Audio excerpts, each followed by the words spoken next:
Citizen Indonesia yang kena tipu nih di saat mau beli tiket. Wow.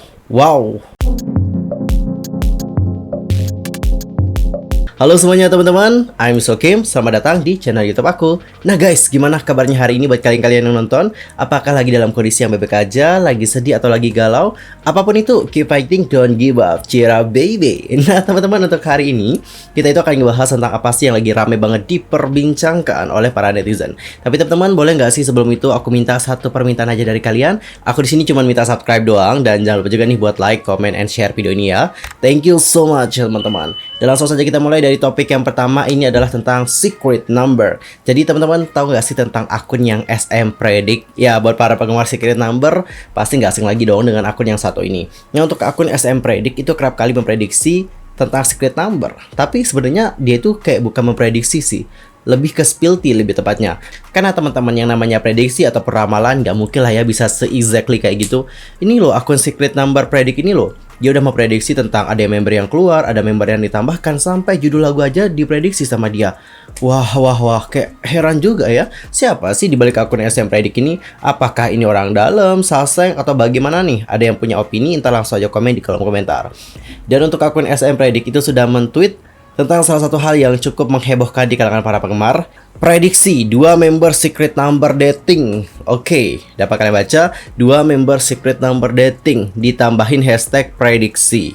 Dan teman-teman, seperti inilah respon dari para fans. Langsung aja kita lihat bagaimana respon mereka ya. Inilah Bianchero dari semua masalah. Aku tidak masalah kamu memprediksi hal-hal baik yang akan terjadi pada SN. Tapi dating, apakah kamu bercanda? Ini sama sekali tidak lucu. Gara-gara tweet ini, Dita dimaki-maki oleh haters di fan ads. Apakah kamu pas sekarang? Kamu sangat jahat. Oh really? Dita kena hate juga dikarenakan tweet yang satu ini. Oke. Lah emang akun ini nyebut Dita yang dating? Enggak kan, lagian yang ngata-ngatain Dita di PNS itu emang sengaja nge-hate. Sama seperti waktu itu ada yang bilangin Dita untuk nggak bikin kue ataupun roti. Oke. Emang akun ini sih nggak menyebutkan Dita, tapi kan gara-gara banyak yang nyerang Dita, nggak cuma di PNS tapi di TikTok juga. Padahal cuma cocok li doang, tapi banyak juga nih yang terpengaruh. Aku harap akun @senumpredict bisa lebih bijak lagi mempublikasikan prediksinya. Yang di PNS itu kan duluan sebelum akun ini bikin tweet dating, jadi bukan gara-gara dia dong. Oke, gitu teman-teman. Jadi teman-teman, di sini tuh ada yang membela SM Predict karena SM Predict ini dituduh menjadi penyebab Dita dimaki-maki kayak gitu. Bener juga sih, untuk SM Predict kan sini juga tidak menyebutkan nama ya kan. Dia juga tidak bilang Dita yang dating. Untuk member secret number kan bukan hanya Dita doang. Ada 6 loh member secret number dan kita tidak tahu gitu siapa yang dating di sini. Jadi jangan membuat kesimpulan deh gitu ya kan, Dita disebutin dating ya kan. Kan member secret number bukan Dita doang, tapi ada juga Jinny, Lea, perlu aku sebutin semuanya. Kalian juga kayaknya pasti pada tahu dong tentang siapa-siapa saja member dari secret number. Udah deh, jangan langsung berspekulasi ke Dita doang, oke? Next. Why not ya kalau emang iya mereka punya pacar. Kalau emang gak ada aturan dari pihak agensinya, selagi para member bahagia, ya kita Loki juga harus lebih bahagia gak sih? Tapi ingat ini kan cuma akun Predict ya, jangan telan info mentah-mentah ya guys. Bener sih. Untuk yang SM Predict juga bahkan di sini tulis hashtagnya itu prediksi loh. Ya meskipun dia juga emang kerap kali bener gitu ya kan, tapi ya siapa tahu gitu, ini tuh cuman tweet iseng-isengannya dia doang. Ya enggak? I guess so. Dan menurut aku, ya kita juga tidak tahu ya bagaimana kebenarannya. Apapun itu sih menurut aku juga, selama itu nggak bermasalah terhadap karir mereka, dan selama mereka juga tidak melanggar aturan dari agensi dan juga sebagainya, ya terserah mereka juga sih kalau mau dating atau enggak. Karena untuk usia dari para member secret number sekarang kan udah pada ini ya, udah pada legal gitu ya kan. Jadi dikarenakan mereka juga udah dewasa seperti itu, mereka berhak untuk menentukan bagaimana keputusan mereka sendiri. And guys, how about your opinion for this one? Ntar langsung aja komen di kolom komentar. Next teman-teman, kita akan masuk ke second topic. Kita itu akan membahas tentang New Jeans dan juga IVE yang baru-baru ini menerima kritikan dikarenakan mereka itu dianggap melakukan lip sync saat tampil di festival musik universitas. Kita bahas dulu dari New Jeans. Nah, kalau untuk New Jeans itu tampil di Universitas Dankook, tepatnya di acara yang bertajuk 2022 dan Pesta Would You Play. Nah teman-teman, dikarenakan New Jeans ini kan baru saja debut ya, tapi mereka itu udah populer banget teman-teman. Dan inilah yang membuat banyak banget orang-orang menjadi kagum. Nah teman-teman, dikarenakan kekagumannya ini, ada salah satu penggemar di sini di komunitas online Korea, yakni Dipanet, itu sudah menuliskan bagaimana kekaguman mereka terhadap New Jeans yang juga menjadi pengisi di acara tersebut. Namun saya nih teman-teman, tidak semua memberikan pujian kepada New Jeans, tapi ada juga di sini yang mengeluh. Karena mereka itu menganggap bahwa New Jeans itu melakukan yang namanya lip sync atau sinkronisasi bibir. Salah satu dari netizen Korea di sini menuliskan kayak gini di komunitas online, langsung aja kita baca. New Jeans tidak bernyanyi langsung di festival universitas. Dan setelah postingan itu lebih banyak peserta muncul dan menyatakan penyesalan mereka juga bahwa New Jeans melakukan lip sync selama penampilan tersebut. Dan segera setelah postingan itu menjadi viral, ada sebuah perdebatan pun dimulai. Para penggemar membela New Jeans bahwa mereka tidak melakukan yang namanya lip sync, melainkan backtrack mereka terlalu besar atau terlalu keras, sehingga beberapa tidak dapat mendengarkan bagaimana suara mereka dengan jelas. Dan beberapa juga menduga bahwa itu mungkin bisa jadi hasil dari kesepakatan antara universitas dan juga agensi untuk tidak bernyanyi secara langsung. Nah teman-teman, seperti itulah yang terjadi dengan New Jeans. Jadi ada juga perdebatan di kalangan netizen seperti itu. Ada yang membela dan juga ada yang memberikan kritikan. Next kita akan masuk untuk melihat yang IVE. Nah kalau untuk IVE itu tampil di festival musik Universitas Semyung. Nah di sana mereka itu menampilkan lagu-lagu hits mereka, mulai dari Eleven, Love Dive, sampai yang Afterlife. Namun teman-teman, setelah penampilan mereka, ada seorang pengguna di situs komunitas online Korea, yakni Instis, itu menuliskan postingan kayak gini, langsung aja kita baca. IVE baru saja datang nih untuk tampil di sebuah festival, dan hanya An Yujin yang tampil secara live. Di sana, mereka menuliskan betapa jelas grup tersebut melakukan lip sync setelah menampilkan Eleven. Mereka juga terkejut dengan hal tersebut, karena kebanyakan artis biasanya tampil live di festival musik universitas. Pengguna internet juga berbondong-bondong ke postingan itu dan setuju dengan postingan aslinya. Namun orang-orang juga mencatat bahwa dari semua member hanya sang leader yakni An Yujin yang tampil secara live. Dan ternyata banyak juga nih yang kaget dengan situasi tersebut dan juga kecewa dengan secara langsungnya. Orang-orang juga menyatakan bahwa jelas mereka melakukan yang namanya sinkronisasi bibir. Dan fakta bahwa hanya satu orang yang bernyanyi secara langsung membuatnya lebih aneh. Hal ini juga menyebabkan orang berspekulasi bahwa mereka awalnya dimaksudkan untuk bernyanyi secara langsung. Yang lain juga berspekulasi bahwa beberapa member memang menyanyi secara langsung, tetapi suara mereka itu terlalu lembut loh untuk dapat ditangkap dengan baik oleh mikrofon. Dan beberapa juga membela IVE, mengatakan bahwa banyak kok idol saat ini melakukan lip sync untuk festival ataupun acara.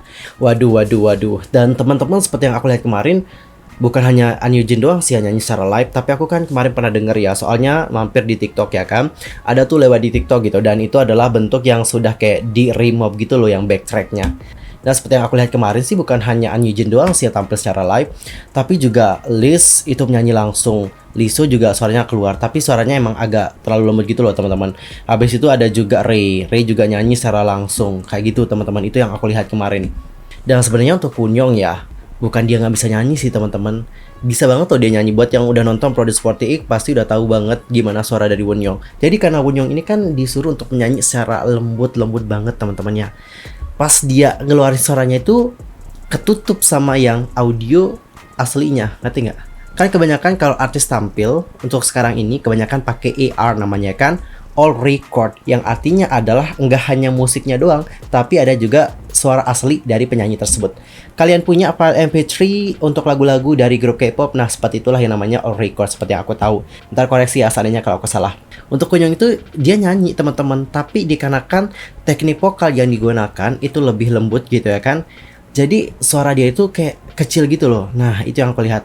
And how about your opinion for this one? Entar langsung aja sampaikan di kolom komentar. Dan teman-teman, untuk topik terakhir kita akan membahas tentang NCTzen Indonesia yang kena tipu nih di saat mau beli tiket. Wow, kalian pasti tahu dong bahwa NCT 127 itu kan akan gelar konser. Konsernya itu bertajuk NCT 127 Neo City Jakarta The Link.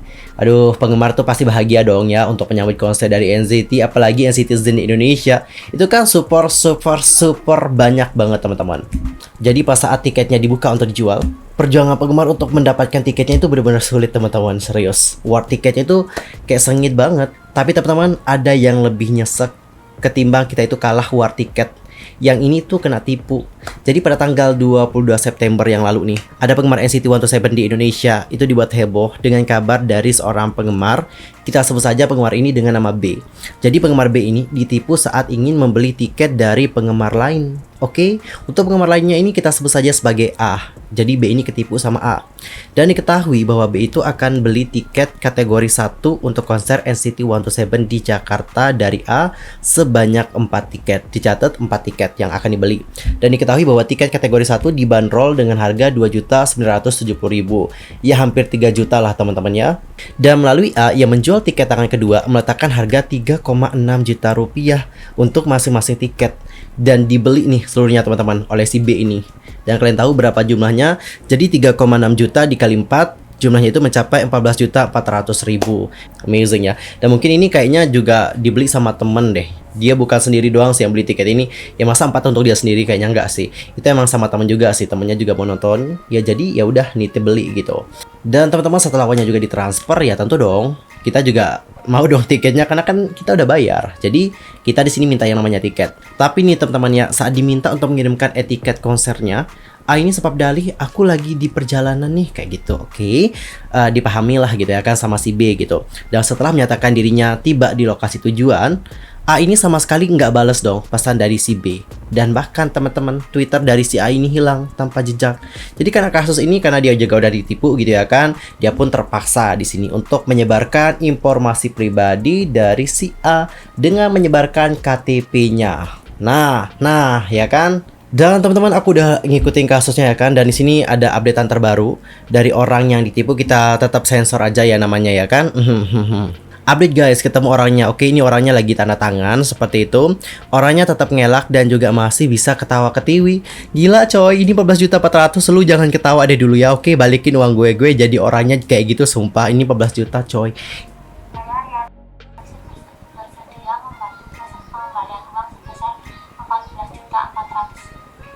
Oke, jadi dia itu udah bersedia untuk mengembalikan uang tersebut. Alhamdulillahirobbilalamin. Ya, bersedia katanya ya. Oke.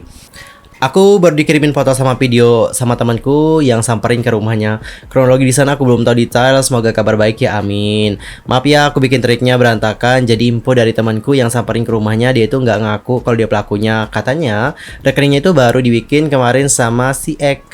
Gitu. Dia kasih foto KTP-nya karena dia butuh pinjem uang ke si X itu. Jadi kesimpulannya dia itu mengaku bahwa bukan gua loh, tapi si X ini yang nipu kalian gitu sih yang dapat aku simpulin ya. Next kita baca lagi. Tapi setahu aku kan ya, untuk bikin rekening itu kan nggak bisa diwakili nggak sih? Dan harus pakai kartu keluarga juga nggak? Kalaupun bikinnya online, setahu aku kan harus ada verifikasi wajah juga. Dan kata dia nih, dia juga nggak megang even kartu ATM pun, dan uangnya itu katanya ada di Jawa Barat. Kagak jelas banget sih sumpah. Masa sih buat rekening itu yang buatin orang? Gak jelas juga. Aku nggak ngerti deh gimana. Tapi yang jelas aku kasih waktu dia 4 hari buat balikin 14.400.000. Dan dia juga udah mengiyakan dan tanda tangan di atas smart try. Kalau nggak balik, aku bakal lanjut ini ke polisi. Dan bukan hanya sebatas bikin laporan singkat aja buat bank. Please hati-hati banget yang beli tiket. Aku juga kayak kalian FOMO banget, tapi mending gak usah beli daripada ketipu. Niat mau ketemu bubu, malah ketemu mami. Oke, sabar ya. Ini meskipun lagi sedih masih bisa melawak. I love that. Masalahnya guys, kalau bener yang transaksi sama aku itu si Dep kayak yang dia bilang, kenapa pas awal aku cek get contact dia pas transaksi itu semuanya save atas nama bukan nama Dep. Oke. Wow. Kenapa nih pakai nama orang nih? Oke, nggak jelas juga sih. Ya sekali lagi, ini juga jadi pelajaran buat kita semua teman-temannya. Kalau kalian mau beli tiket, itu diusahakan gitu ya kan, diupayakan lah teman-teman ya. Beli tiketnya itu di orang-orang terpercaya. Dan untungnya kamu juga minta KTP. Bayangin kalau dia itu nggak nyerahin KTP. Sudah hangus itu uang pasti, serius. Intinya aku berharap semoga uang kamu dibalikan. Ntar kalau uang kamu nggak dibalikin, langsung aja DM aku akan bantu kamu untuk follow up sehingga uang kamu juga dibalikin. Oke? Ntar kita sama citizen Indonesia yang lain akan bantu kamu untuk dapetin uang kamu kembali. Keep fighting pokoknya buat kamu untuk menunggu uang kamu kembali lagi. Semoga dapat kembali ya, karena itu 14 juta bukan apa-apa coy. Gila, 14 juta cuy ketipu. Oke teman-teman, topik tadi menutup perjumpaan kita untuk hari ini. I'm Sulky Mame dan aku juga mohon maaf kalau ada kesalahan dalam ucapan, sikap, tindakan dan sebagainya. I'm so sorry banget. Dan mungkin ada salah informasi, jangan sungkan-sungkan untuk koreksi aku dengan cara komen di bawah. See you next time. Goodbye.